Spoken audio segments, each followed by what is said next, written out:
साथियों नमस्कार, मैं राधेमणा राजस्थान युवा बेरोजगार महासंघ। साथियों इस वीडियो के माध्यम से मैं बात करूंगा जो बजट में आने वाली भर्तियां हैं और जो बजट में जो कल बजट आएगा उस बजट में युवा बेरोजगारों को क्या मिलने वाला है वो मैं आपको बताना चाह रहा हूं, क्योंकि लगातार हम प्रयास कर रहे हैं और वो प्रयास की बदौलत मैं आपको ये जानकारी उपलब्ध करवा रहा हूँ। और हमारा जो प्रयास है वो स्मार्ट रणनीति, स्मार्ट वर्क के आधार पर हम प्रयास करते हैं, कोशिश करते हैं, मेहनत करते हैं, संघर्ष करते हैं, जिसकी बदौलत बेरोजगारों को ज़्यादा से ज़्यादा फायदा मिलता है, राहत मिलती है। अब साथ ही मैं आपको बताना चाहता हूँ जो अभ्यर्थी सबसे पहले जो राजस्थान पुलिस कांस्टेबल की तैयारी कर रहे हैं उनके लिए मैं सूचना देना चाहता हूँ कि मैंने आपको पहले भी लगभग जनवरी के लास्ट में, फरवरी में भी मैंने ट्वीट किया था, वीडियो डाला था, उससे पहले भी जनवरी के शुरू में बताया था कि हम लगातार प्रयास करें, चाहे वो LDC हो, चाहे वो राजस्थान पुलिस हो, चाहे जूनियर अकाउंटेंट हो या फिर कोई और भर्ती हो, लगातार हम प्रयास करें कि ज़्यादा से ज़्यादा पदों की संख्या बढ़ाई जाए, क्योंकि चुनावी साल है, ये मौका है बेरोजगारों के पास में, ये मौका फिर बाद में लगभग 4 से 5 साल बाद में आएगा। अब साथियों हमारा प्रयास यही है कि ज़्यादा से ज़्यादा पदों की संख्या LDC भर्ती में जुड़े, ज़्यादा से ज़्यादा पदों की संख्या जो राजस्थान पुलिस की भर्ती है उसमें आए, जो जेलर, उप जेलर की भर्ती आ रही है, छात्रावास अधीक्षक की भर्ती है, चाहे वो अन्य भर्ती हैं, उन सबों में हम पदों की संख्या बढ़वाने के प्रयास कर रहे हैं। चाहे वो महिला बाल विकास विभाग की जो भर्तियां हैं, चाहे महिला सुपरवाइज़र की हैं, चाहे पर्यवेक्षक की हैं, जो भी हैं उन भर्तियों में हम पदों की संख्या बढ़वाने के लिए हर संभव प्रयास कर रहे हैं। और मैं आपको बताना चाहता हूँ ये हमारा प्रयास है वो दिखावटी नहीं है। मैं आपको अभी बता रहा हूँ कि यहाँ पर पदों की संख्या है, हर भर्ती में हम बढ़ाने के लिए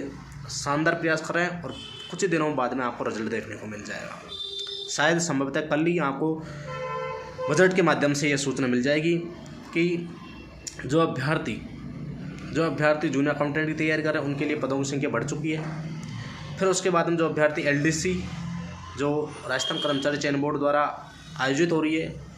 उसमें पदों की संख्या बढ़ेगी और ये भर्ती प्रशासनिक सुधार विभाग ग्रुप 3 से आ रही है। उसमें लगातार हमारी बातचीत हो रही है अधिकारियों से और हर विभाग में जो रिक्त पदों की संख्या है उनको लेकर हमने सभी अधीनस्थ विभाग हैं लगभग 120 के समथिंग, सभी विभागों के संस्थापन अधिकारियों से लगातार हम बातचीत कर रहे हैं। चाहे वो कोई सा भी विभाग हो, लगभग 118 से 20 विभाग हैं, उनके सभी जो संस्थापन अधिकारी हैं, जो संस्थापन का काम करते हैं विभाग में, उनके अधिकारियों से लगातार हम फ़ोन पर बातचीत कर रहे हैं। ज़्यादा से ज़्यादा पदों की संख्या जितने भी रिक्त है, जो पदों की कैडर का जो रोस्टर बनाकर ज़्यादा से ज़्यादा पदों की संख्या भिजवाने का प्रयास कर रहे हैं, क्योंकि कई विभाग हैं जो प्रशासन सुधार विभाग की तरफ से जो मेल जाता है, जो आदेश जाता है उसका पालन नहीं करते, उसके जो रिक्त पदों की सूचना नहीं भेजते। तो हम लगातार जो संस्थापन अधिकारी हैं विभागों में उन अधिकारियों से लगातार बात कर रहे हैं और ज़्यादा से ज़्यादा बेरोजगारों को रोजगार मिले, इसके लिए हम रिक्त पदों की सूचना भिजवा रहे हैं। साथ ही मैं आपको बताना चाहता हूँ जो अभ्यर्थी राजस्थान पुलिस कांस्टेबल भर्ती की तैयारी कर रहा है उनके लिए मैंने आपको पहले भी वीडियो बनाया था और उससे पहले मैंने आपको बताया था ट्वीट के माध्यम से हम लगातार प्रयास करेंगे इसमें पदों की संख्या बढ़ाई जाए। 4800 पदों की समथिंग पदों की अभ्यर्थन राजस्थान कर्मचारी चयन बोर्ड पहुँच चुकी है और रिक्त पद हैं उन पदों को भी हम बढ़वाने का हम पूरा प्रयास कर रहे हैं। साथियों आज जो दैनिक भास्कर अखबार आया उसमें भी आपकी खबर आई है कि पदों की संख्या लगभग 10,000 होगी। साथ ही मैं आपको बताना चाहता हूँ पदों की संख्या लगभग 10,000 नहीं है, ये 9,400 के आसपास है। और साथियों जो मुझे आंकड़ा प्राप्त हुआ है, जो गृह विभाग में हम लगातार ज्ञापन दे रहे हैं, तो साथियों लगातार हमारा जो प्रयास है जो सफलता की ओर चल रहा है। अब साथियों प्रयास है जो LDC भर्ती है जो राजस्थान कर्मचारी चयन बोर्ड द्वारा आयोजित होगी, इसमें पदों की संख्या बढ़वाने के लिए हम जो शिक्षा विभाग के रिक्त पद चल रहे हैं, प्रोन्नत होने के बाद में स्कूलों में पदों की जो सृजित नहीं की, वित्त विभाग ने स्वीकृति नहीं दी, उन पदों की स्वीकृति के लिए ये हम शिक्षा विभाग, कार्य विभाग और वित्त विभाग के अधिकारियों से लगातार बातचीत कर रहे हैं। और साथियों संभावना है कि जो वित्त विभाग ने जो पहले खारिज की थी वो उन पदों पर दोबारा से स्वीकृति के लिए भेजा जाएगा कुछ ही दिनों बाद में और उस पर स्वीकृति मिल जाएगी। बजट में पहले ही घोषणा कर देंगे सरकार, परंतु उस पर स्वीकृति मिल जाएगी, मुझे पूरा विश्वास है। और साथ ही मैं आपको बताना चाहता हूँ कि जो अभ्यर्थी JN भर्ती की तैयारी कर रहे हैं, जो इलेक्ट्रिकल ब्रांच है उनके पास उन अभ्यर्थियों के लिए बताना चाहता हूँ JN की भर्ती लगभग 500 समथिंग जो भर्ती हैं वो आने वाली है। साथ ही जूनियर अकाउंटेंट की बिजली विभाग में भी आएगी और स्टेनोग्राफर की विद्युत विभाग में स्टेनोग्राफर, जूनियर अकाउंटेंट और LDC टेक्निकल हेल्पर और JN IN लगभग इस तरह से लगभग ये पदों की संख्या है, 6,000 के आसपास पदों की संख्या है। साथ ही मैं आपको बताना चाहता हूँ जो अभ्यर्थी विद्युत विभाग की भर्तियों की अभ्यर्थी तैयारी करना चाहता हूँ उन अभ्यर्थियों की लगभग 6,000 पदों की घोषणा होने वाली है। उसमें JN है, जूनियर अकाउंटेंट है, स्टेनोग्राफर है, LDC है, टेक्निकल हेल्पर है, IN है। इस तरह से ये पदों की संख्या होगी लगभग 6000। और दूसरी बात है, जो अभ्यर्थी राजस्थान हाईकोर्ट ग्रुप D की तैयारी कर रहा है, उन अभ्यर्थियों को लिए बताना चाहता हूँ कि आपका जो परीक्षा का आयोजन है उसको लेकर जो राजस्थान कर्मचारी चयन बोर्ड है उसमें वो आप आयोजन करवाएगा। और ये परीक्षा इसका होगा लगभग अक्टूबर के आसपास परीक्षा का आयोजन होगा। सितंबर अक्टूबर के आसपास परीक्षा का आयोजन होगा। और मैं आपको बताना चाहता हूँ कि जो अभ्यर्थी चतुर्थ श्रेणी यानी कि मंत्रालय कर्मचारी, सहायक कर्मचारी, जो 4th ग्रेड कर्मचारी होते हैं, उनकी जो भर्ती है राजस्थान कर्मचारी चयन बोर्ड द्वारा होगी, उसकी तैयारी कर रहे हैं राजस्थान की, उन अभ्यर्थियों के लिए बताना चाहता हूँ मैं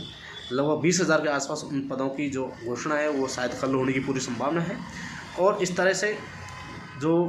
बजट में जो बहुत शानदार बजट आ रहा है, क्योंकि CM साहब ने, गहलोत सरकार ने लगातार ऐतिहासिक भर्तियाँ दी हैं जो राजस्थान के इतिहास में कभी हुई नहीं। जैसे ग्राम सेवक हो, चाहे पटवार हो, चाहे राजस्थान जो कंप्यूटर निदेशक है, चाहे वो जूनियर अकाउंटेंट हो, चाहे वो शिक्षक भर्ती हो, first grade, second grade, third grade, कोई भी भर्ती हो, पदों की संख्या ऐतिहासिक रूप से रखी गई है। अब आपको जो राजस्थान पुलिस की जो भर्ती आएगी वो भी ऐतिहासिक पदों पर होने जा रही है। राजस्थान में जो भर्तियों की संख्या है वो जो अन्य जो राज्य हैं उनकी भर्तियों की संख्या से बहुत ज़्यादा है। हालांकि यहाँ पर इतना जो विभागों की जो टोटल स्ट्रेंथ है और उसमें रिक्त पदों की संख्या देखी जाए तो सबसे ज़्यादा भरे हुए पदों की संख्या राजस्थान में मिलेगी अन्य राज्यों की तुलना में देखा जाए तो साथियों, राजस्थान में आप हैं, आपका सौभाग्य है। और मैं आपको बताना चाहता हूँ जो अब ये कल आने वाला बजट है, इसमें आपको इतनी शानदार भर्तियों की सौगात मिलने जा रही है, इतने बड़े पदों की मिलने वाली है, क्योंकि गहलोत साहब चाहते हैं कि अगली बार सरकार रिपीट हो। कांग्रेस सरकार चाहती है कि अगली बार दोबारा से कांग्रेस सरकार आए। राहुल गांधी ने जो अभी भारत जोड़ो यात्रा में आए थे उस समय भी गहलोत साहब हैं, उनसे भी लगातार बातचीत की और उन्होंने बताया कि आपका जो बजट आएगा इसमें खासतौर पर युवा और जो ओला, उबर, जोमेटो वगैरह पर काम करते हैं उन बेरोज़गार युवाओं के लिए आपको ये बजट स्पेशल रूप से करना पड़ेगा। तो साथियों, ये इस बजट में सबसे ज़्यादा फ़ायदा युवा और बेरोज़गारों को मिलने जा रहा है। आपके लिए बहुत बहुत शुभकामनाएं, बधाई हम करना चाहता हूँ। और जो भर्तियों की रिक्तियों की संख्या थी मैंने आपको लगभग सभी भर्तियों की संख्या बता दी। इसके अलावा फर्स्ट ग्रेड, सेकंड ग्रेड की भी बड़ी संख्या में पदों की जो घोषणा होने वाली है, लगभग 10-10 हज़ार पदों की घोषणा होगी बजट में। और साथ ही मैं आपको बताना चाहता हूँ जो अभ्यर्थी स्टेनोग्राफर, राजस्थान कर्मचारी चयन बोर्ड द्वारा स्टेनोग्राफर भर्ती की अभी आयोजन होता है, दोबारा आयोजन होगा। इसमें लगभग 400 के आसपास पदों की संख्या आने वाली है। उसके रिक्त पदों की सूचना मंगवाई जा रही है और मैं आपको बताना चाहता हूँ इसकी भी इसी बजट में घोषणा हो जाएगी। बहुत बहुत धन्यवाद।